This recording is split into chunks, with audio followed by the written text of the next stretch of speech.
On September 16, 2011, my friends and I hiked the Grand Canyon. We started at the South Kaibab trailhead, trekked 7 miles down to the base of the canyon, and then spent the night at Bright Angel Campground. From there, we hiked along the Colorado River and went up the Bright Angel Trail, reaching Indian Garden Campgrounds. We then made a little detour to reach the scenic and gorgeous Plateau Point. On our last day, we hiked up and out of the Grand Canyon via the Bright Angel Trail. All in all, the trip took 3 days and over 20 miles. Hopefully this video showcases what an amazing adventure it was. We're here at the South Kaibab trailhead starting day 1. And, this is the beginning of the trail right there. How do you guys feel? You guys excited? I feel great now. Let's see how I feel at the end of the day. What were you guys? My will is in Loy's name, so I can get all my stuff right away. While hiking into and out of the Grand Canyon is challenging in its own right, what makes the trek harder is the amount of weight you'll have to carry. Each of us had to lug over 30 pounds of food, water, and supplies across 3 days. Boston Marathon runner died on this trail. So, alright, ready for fun? It's all good. Here's a little sign warning hikers not to trek down to the Colorado River and back in one day. Many people try to do this and come unprepared and end up risking their lives. Because the Grand Canyon is sort of an upside-down mountain, you get some of the best views early on. But we still have a ways to go. Got it. I got this nice view.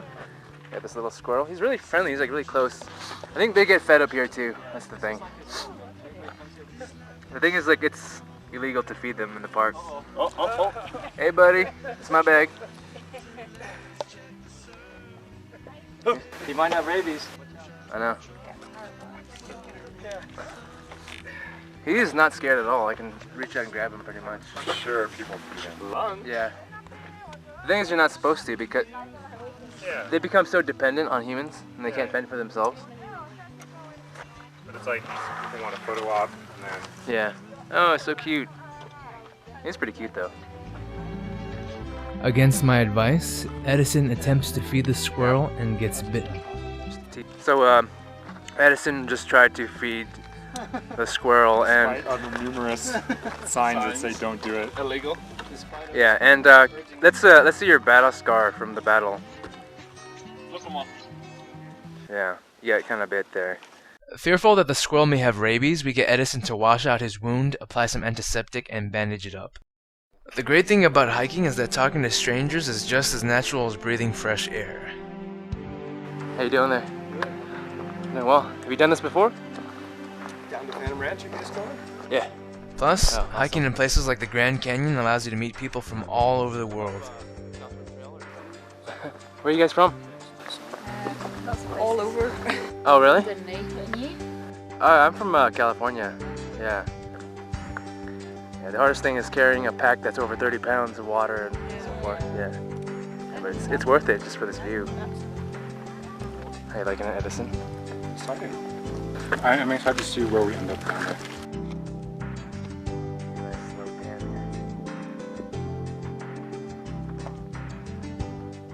here. Another way to get down to the bottom of the Grand Canyon is on mule. You guys enjoy the donkey ride? It's fun. Cool, looks fun. That's so comfortable. It's also probably the smarter way. Hiking inside the Grand Canyon in the summer can present extreme challenges. Temperatures can be 100 degrees at the top of the rim and are generally 20 degrees hotter at the base of the canyon. We had to prepare to face 120-degree desert weather across multiple days. However, luckily for us, the temperatures were generally in the mid-90s. How far we came. Yeah, so we came from that way, all the way up at the top. And we're at Skeleton Point right now. And from here you can see how much farther we have to go. I'm going to zoom in down and hike it all the way down there. That's still pretty far. So weather's still pretty moderate because it's partly cloudy, as you might see, but when the sun isn't covered by clouds, it's pretty piercing. So we found this little cave here. Just a crow. It's pretty cool here, like cavern. Yeah. covered in shade right now, which is nice. But every time I say that, the sun comes out. Yeah, so shut the hell up. Yeah, I mean, the weather is really terrible right now. It's awful. It's so sunny, so hot.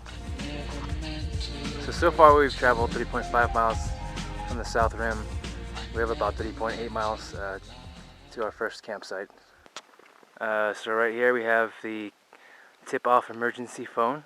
What people don't know is that about 600 people have died in the Grand Canyon, and that's actually about 3 times as much as Mount Everest, believe it or not.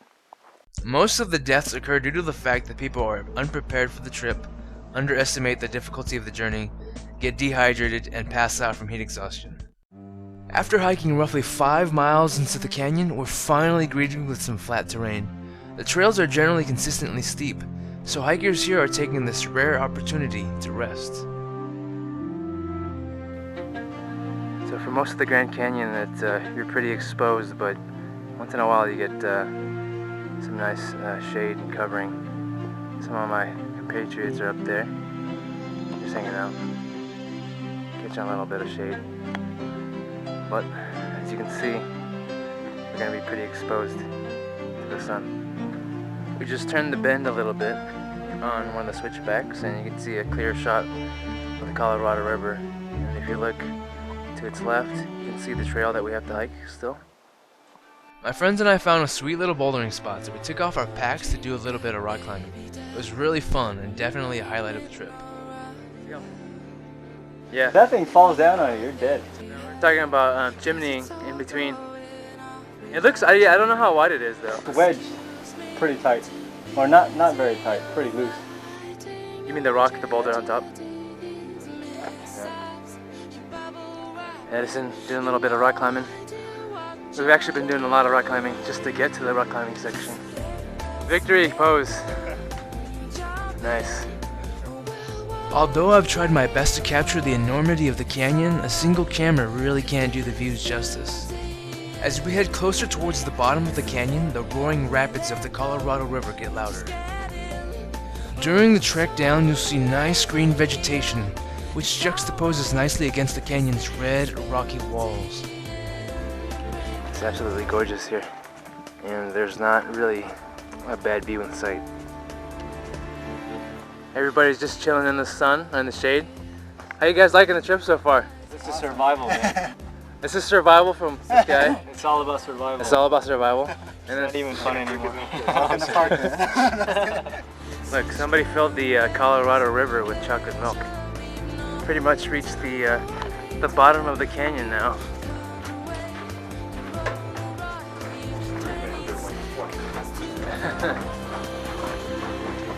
It's kind of spooky. Nice.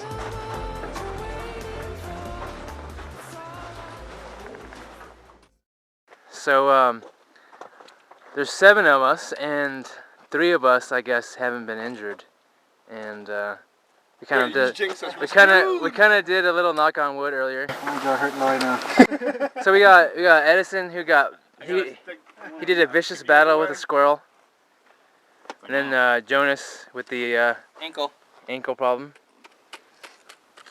Yeah, and then it's Loy, John, and I. Unscathed so far. We got 2 members up.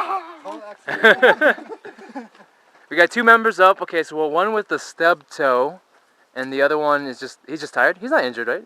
His feet is hurting him. After hiking down to the base of the canyon on a warm, dry day, we took a little breather to get our feet wet in the cool Colorado River. Loy here gets a little scratch on his shin, so I tease him for it. So his shin's bleeding. It's not on the trail. I'm scratching myself. Doesn't matter. That's Oh, no fair. And then there were 2. And then there were 2. That's injury number 3. Shouldn't have picked at it. Come on. You're a dead man. Sorry, man. Shouldn't have picked at it, buddy. After hiking all day, we finally reach our first campsite, Bright Angel Campground. Before we head off to bed, a local park ranger shows us a fluorescent scorpion under black light. Scientists still don't know why these venomous creatures glow. So see it with the regular light. See how well they blend in. Oh yeah, no way you'd see it. Yeah, so it's with amazing. Ultraviolet light. I got it. Can everybody see?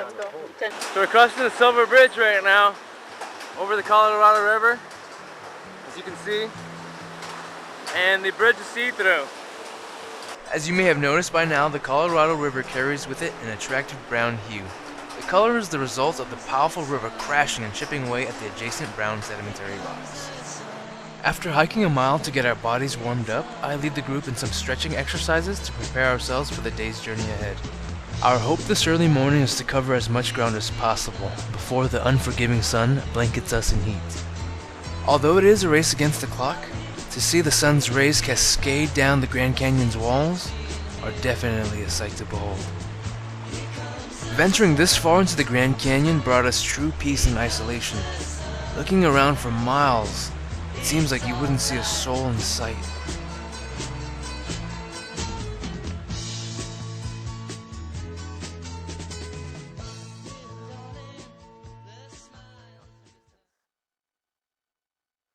Watching people try to cross a little creek without getting wet. Just about the base plant there. Nice. Good job. You okay? So down near the Colorado, there's tons of little creeks and rivers to cross. My good friend Jonas here takes his turn to brave the treacherous waters. Let's see how he does.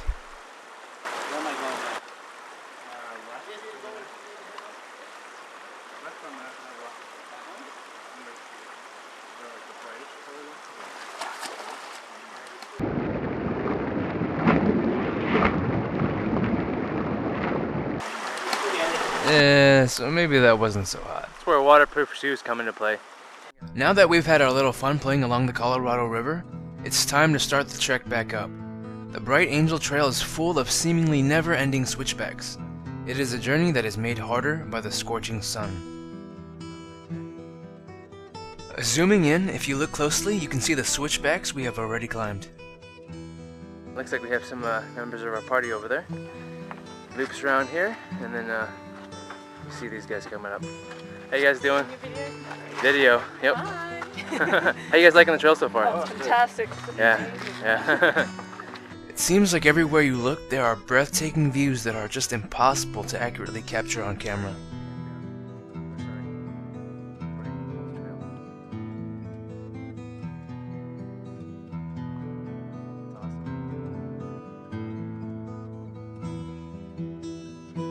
While you should definitely treat your river water before you drink it, there's absolutely nothing wrong with drenching yourself to stay cool. Although we have ventured off miles from the Colorado River by now, the little streams you see here feed the lush and green vegetation for as far as the eye can see. The result of all this is a small forest hidden within a desert canyon, and it's absolutely gorgeous. After hiking a handful of miles up some steep terrain, we finally reach our second campsite, Indian Garden Campgrounds. Before setting up camp, my friends and I take a little detour to head to Plateau Point. While the trail to Plateau Point is nice and flat, the downside is that you're completely exposed to the dry desert sun. It's pretty hot, you're completely exposed, and it's sort of a cowboy land out here. After trekking 1.5 miles, we finally reached the scenic and gorgeous Plateau Point. So as we make our way up towards the Plateau Point, we get this amazing view of the Colorado River and an amazing horizon.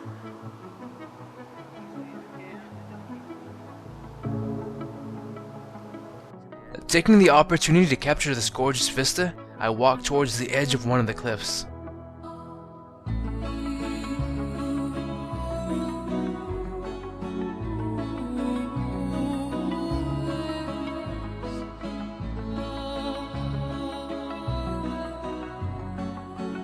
What you see below is a 500-foot drop. Stretching on for over 1,400 miles, the Colorado River is quite popular for rafting. From Plateau Point you can see where we came from on the Bright Angel Trail. I'm going to zoom in for you. Those zigzags were pretty fun to climb up. Liar. The journey back to Indian Garden Campgrounds was probably one of the most surreal experiences I've ever had. Every step we took towards the horizon made us feel like we were stepping into a gorgeous work of art. Welcoming us back to camp was a peaceful doe.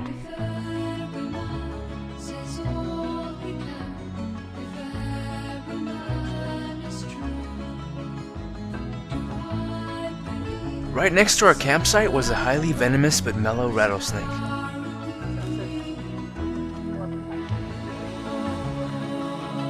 His brown, coiled up body can be a little hard to make out, so let's get in a little closer for a better look.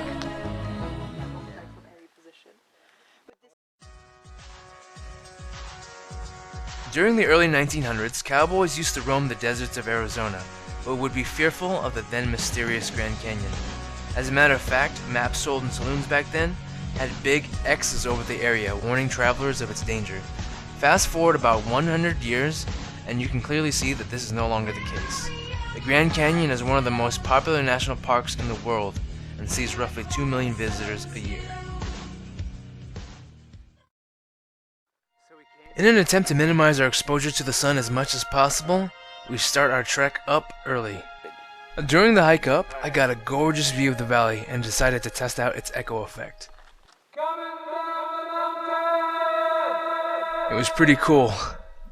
In case you were wondering, the steady climb out of the Grand Canyon is filled with miles of fun switchbacks.